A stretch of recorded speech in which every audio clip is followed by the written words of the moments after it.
آخر کار وہی ہوا جس کا شک تھا۔ فلاڈیوس کے ماں باپ مسلمان تھے اور ان کو دشمن نے شہید کر دیا تھا، اور بہت جلد فلاڈیوس مسلمان ہونے والا ہے اور فاطمہ کی شادی بھی رکنے والی ہے۔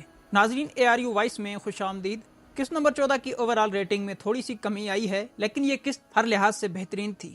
فلاویوس کی کیا حقیقت ہے؟ شہنشاہ نے عین موقع پر غداری کی ہے۔ اب فاطمہ اور یزید کی شادی کا کیا بنے گا؟ اتنے سارے دشمن اکٹھے ہو گئے ہیں، اب اورحان بے ان کی جال سے کیسے نکلیں گے؟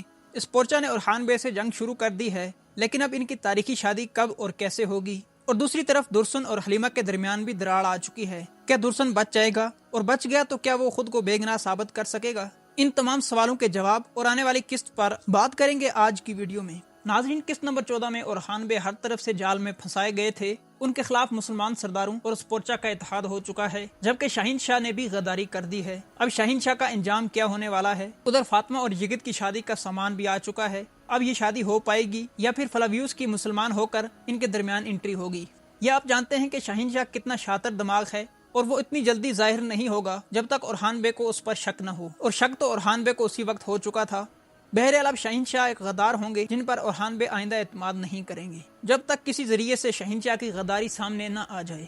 ناظرین، فلاویوس نے پچھلی قسط میں اس خنجر پر لگے نشان کو غور سے دیکھا تو اسے کچھ یاد آیا، ایک ہلکی سی جھلک جس میں اس نے اپنے ماں باپ کو مرتے دیکھا، لیکن وہ سمجھ نہیں پایا کہ یہ میری آنکھوں کے سامنے کیا ہوا تھا جو اسے یاد نہیں ہے۔ فلاویوس کے بیک گراؤنڈ کا سینیریو کرلش اورحان میں حلیمہ سے اور گوگتوک سے ملتا ہے۔ ان دونوں کے دماغ پر بھی جادو کیا گیا تھا، اور فلاویوس کے دماغ پر بھی کچھ ایسا ہی ہوا ہے، لیکن فلاویوس کے ساتھ یہ کس نے کیا ہوگا؟ تو ظاہر بات ہے جس کے ساتھ فلاویوس وفادار ہے، یہ شہنشاہ، یہ تیکفور ساروز۔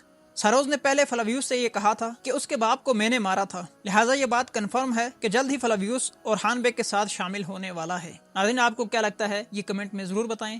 رہ گئی بات ان دشمنوں کی، یعنی ترک سرداروں اور اسپورچا کے اتحاد کی بات کریں تو جلد ہی یہ اتحاد ٹوٹنے والا ہے، کیونکہ تاریخی اعتبار سے بھی اسپورچا اورحان بے کی بیوی بن گئی تھی، اور سیریز میں بھی پرنسس اسپورچا کی انٹری اورحان بے کی بیوی کے کردار میں ہوئی ہے۔ تاریخی حوالے سے میں نے پچھلی ویڈیو میں بھی بتایا ہے کہ کاراسی سردار کی شکست کے بعد سلطان اورحان کی ریاست کی حدود ایشیا اور یورپ تک یعنی بازنطینی علاقوں میں پھیل گئی تھی، جس کے بعد منظم فوج اور تجارتی نظام بنایا گیا۔ ناظرین اکرام، اگلی قسط میں بہت سارا سسپینس باقی ہے۔ شاہین شاہ کا بے نقاب ہونا، فلاویوس کا اسلام قبول کرنا اور اس کی پرانی یاد واپس آنا، فاطمہ اور یزید کی شادی میں رکاوٹیں پیدا ہونا، درسن کی غداری اور درسن اور حلیمہ کے معاملات، اسپورچا اور اتحادیوں کے بچھائے گئے جال اور ان سے اورحان بے کا نکلنا، علاؤالدین اور گونچا پر ہونے والا حملہ، اور بہت کچھ اس کے علاوہ بھی۔